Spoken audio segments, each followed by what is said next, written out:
मेरा नाम पूजा है। उम्र 28 साल, फिगर 28 के आसपास है। शादी को अभी 3 साल हुए हैं। मैं एक साधारण सी घर की औरत हूँ, लेकिन अंदर से थोड़ी नटखट भी हूँ। लोग कहते हैं मेरी आंखों में एक चमक है जो देखने वाले को अटका देती है। मेरे पति का नाम विकास है। वो सरकारी नौकरी में है। दिन भर ऑफिस और शाम को घर। हम दोनों का रिश्ता अच्छा है, लेकिन कभी कभी लगता है जैसे कुछ कमी रह जाती है। हमारे घर में विकास का छोटा भाई भी रहता है। उसका नाम है रोहन। उम्र 24 साल। अभी पढ़ाई पूरी करके नौकरी की तलाश में है। रोहन मुझसे बहुत घुल मिल गया है। वो मुझे भाभी कहकर बुलाता है, लेकिन कभी कभी उसकी नजरें मेरे ऊपर थोड़ी देर अटक जाती हैं। मैं जानती हूँ कि लड़के की उम्र है, हार्मोन्स का जोर है, इसलिए मैं उसकी बातों को हंसकर टाल देती हूँ। लेकिन अंदर ही अंदर मुझे भी मजा आता है कि कोई मुझे इस उम्र में भी देखता है, खासकर जब मैं घर में साधारण सलवार कमीज या साड़ी पहनती हूँ। एक शाम की बात है। विकास ऑफिस से लेट आने वाला था। मैं रसोई में खाना बना रही थी। रोहन बाहर वाले कमरे में टीवी देख रहा था। अचानक वो रसोई में आया और बोला, भाभी आज कुछ नया बना रही हो क्या? खुशबू तो बहुत अच्छी आ रही है। मैंने मुस्कुराते हुए कहा, हाँ, आज मैंने वो पुराना वाला मसाला ट्राई किया है जो मम्मी ने दिया था, छकोगे? रोहन मेरे पास आकर काउंटर पर झुक गया। उसकी आंखें मेरे हाथों पर थीं जो चम्मच चला रही थी। वो बोला, भाभी तुम्हारे हाथों में जादू है। जो भी बनाती हो स्वाद ही कुछ और हो जाता है, और तुम खुद भी इतनी फ्रेश लगती हो। उसकी आवाज में थोड़ी सी शरारत थी। मैंने उसे घूरा और कहा, बस करो रोहन, चापलूसी मत करो। वो हंसा और बोला, चापलूसी नहीं, सच्चाई है भाभी। विकास भैया कितने किस्मत वाले हैं, रोज ऐसी चीजें खाते हैं और इतनी खूबसूरत भाभी भी देखते हैं। मैंने चम्मच उसकी तरफ बढ़ाया और कहा, लो छक लो पहले। रोहन ने आगे झुककर चम्मच से स्वाद लिया। उसके होंठ चम्मच के करीब थे। उसने आंखें बंद करके कहा, वाह भाभी, ये तो स्वर्ग है। फिर उसने मेरी तरफ देखा और धीरे से बोला, लेकिन मुझे लगता है असली स्वाद तो और कहीं है तुम्हारे पास। मैं समझ गई कि वो क्या इशारा कर रहा है। मेरे गाल थोड़े लाल हो गए। मैंने हंसकर कहा, अबे शैतान, जा टीवी देख, मैं खाना लगा रही हूँ। लेकिन रोहन नहीं गया। वो वहीं खड़ा रहा और बातें करता रहा। वो मुझे बताने लगा कि आज उसका एक इंटरव्यू था, कैसे इंटरव्यूअर ने उससे सवाल पूछे। मैं सुन रही थी और बीच बीच में हंस रही थी। उसकी बातों में एक जोश था जो मुझे अच्छा लग रहा था। कभी वो मेरी तरफ देखता और मुस्कुराता, जैसे कुछ और ही सोच रहा हो। धीरे धीरे शाम ढल गई। विकास अभी तक नहीं आया था। मैंने रोहन से कहा, भैया तुम खा लो, मुझे इंतजार नहीं करना। रोहन बोला, नहीं भाभी, भैया के साथ ही खाएंगे। वैसे भी तुम्हारे साथ बैठकर खाना खाने में अलग ही मजा है। हम दोनों सोफे पर बैठ गए। टीवी पर कोई पुरानी फिल्म चल रही थी। रोहन ने रिमोट से वॉल्यूम थोड़ा कम किया और बोला, भाभी तुम्हें कभी अकेलापन लगता है क्या? भैया तो हमेशा, मैं झुकी तो उसकी सांस मेरी गर्दन पर पड़ी। वो बोला, भाभी तुम बहुत अच्छी लगती हो आज। ये कमीज में तुम्हारा फिगर और भी हाईलाइट हो रहा है। मैं सीधी हो गई और बोली, रोहन ध्यान से ज्यादा नजदीक मत आओ। लेकिन वो हंसता रहा। खाना खाते वक्त वो मेरी तरफ बार बार देख रहा था। बातें करता रहा अपनी जिंदगी की, सपनों की, और कभी कभी मेरे बारे में भी पूछता रहा, फुल फिगर वाली। उसकी बात सुनकर मेरे शरीर में एक सहरन सी दौड़ गई। मैंने उठने की कोशिश की, लेकिन वो मेरे हाथ को हल्के से पकड़ लिया। बस 1 मिनट भाभी, डरने की बात नहीं है, बस फील कर रही हो ना। मैंने अपना हाथ छुड़ाया और कहा, रोहन अब काफी हो गया, सो जाओ। उस रात मैं बिस्तर पर लेटी रही, लेकिन नींद नहीं आ रही थी। रोहन के शब्द बार बार कान में गूंज रहे थे। विकास जब आया तो मैंने कुछ नहीं बताया, बस चुपचाप लेट गई।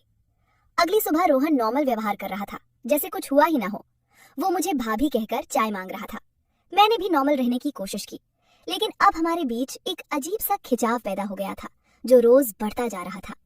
दिन भर मैं घर के काम करती रही, लेकिन मन कहीं और था। रोहन जब भी पास से गुजरता, मेरी नजर उसकी तरफ चली जाती। वो भी कभी कभी मुस्कुराता देता और धीरे से कहता, भागी आज बहुत हॉट हो। शाम को विकास घर आया। हम तीनों साथ बैठे।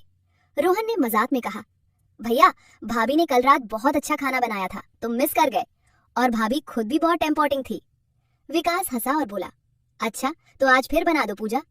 मैंने हाँ कह दिया, लेकिन अंदर से मुझे लग रहा था कि रोहन कुछ और ही इशारा कर रहा है। रात को खाना खाते वक्त रोहन ने मेरे पैर के नीचे अपना पैर रख दिया। मैंने उसे घूरा, लेकिन वो बेपरवाह था। विकास कुछ नहीं समझा। धीरे धीरे दिन बीतते गए। रोहन की बातें बढ़ती गई।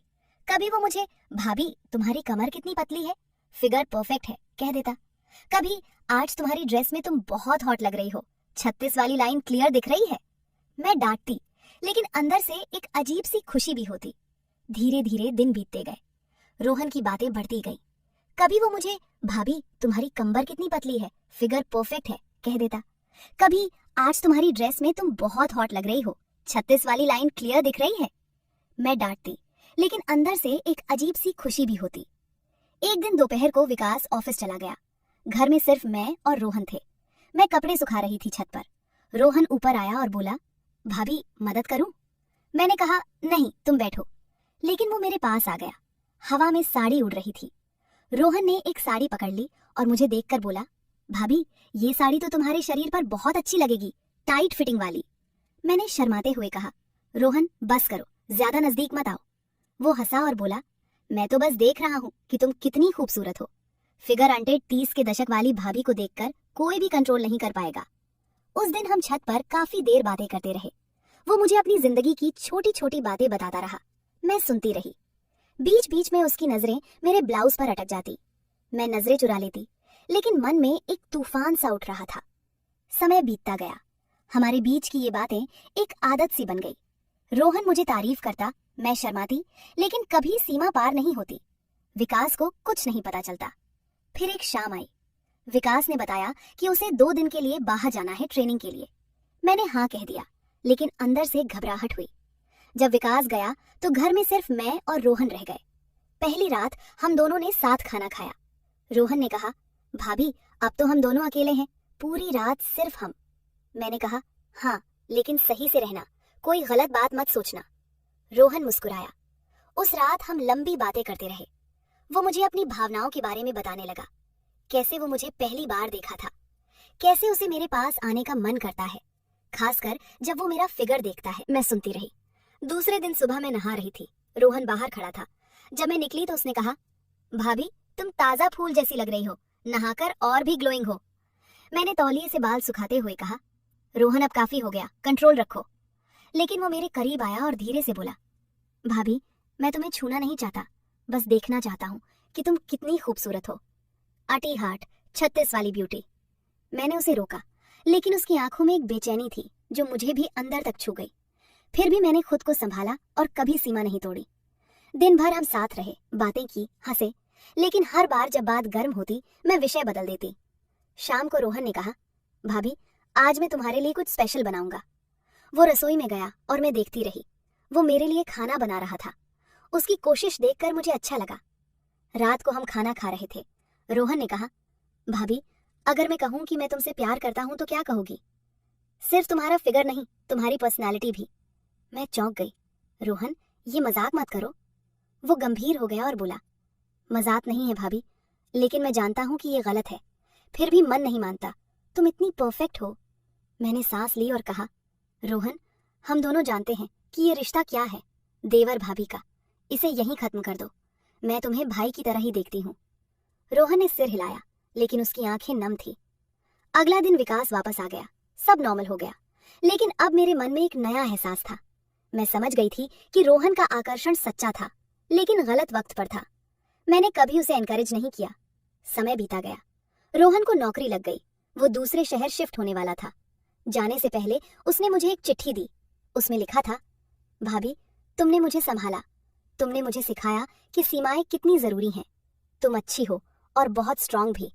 मैं तुम्हें कभी नहीं भूलूंगा। तुम्हारा फिगर सिर्फ एक बहाना था, असल में तुम्हारी इज्जत और प्यार मुझे छू गया। जब वो गया तो मैंने खिड़की से उसे जाते देखा। मेरी आंखें नम थी। आज भी जब मैं अकेली होती हूँ तो उस शामों की याद आती है। वो तारीफें, वो बातें, वो खिंचाव। लेकिन मैंने कभी सीमा नहीं तोड़ी। विकास के साथ मेरा रिश्ता अब और मजबूत हो गया है, क्योंकि मैं समझ गई कि सच्ची खुशी रिश्तों की इज्जत में है, ना कि टेम्परेरी आकर्षण में। रोहन अब दूसरे शहर में अच्छी जिंदगी जी रहा है। कभी कभी फोन पर बात हो जाती है। वो अब मुझे सिर्फ भाभी कहता है और पुरानी बातों को याद करके हंस देता है। जिंदगी ऐसे ही चलती है। कभी तूफान आते हैं, लेकिन अगर हम मजबूत रहें तो तूफान भी हमें नया सबक सिखाकर चले जाते हैं। आकर्षण होना स्वाभाविक है, लेकिन उसे कंट्रोल करना और रिश्तों की इज्जत करना सबसे बड़ी बात है।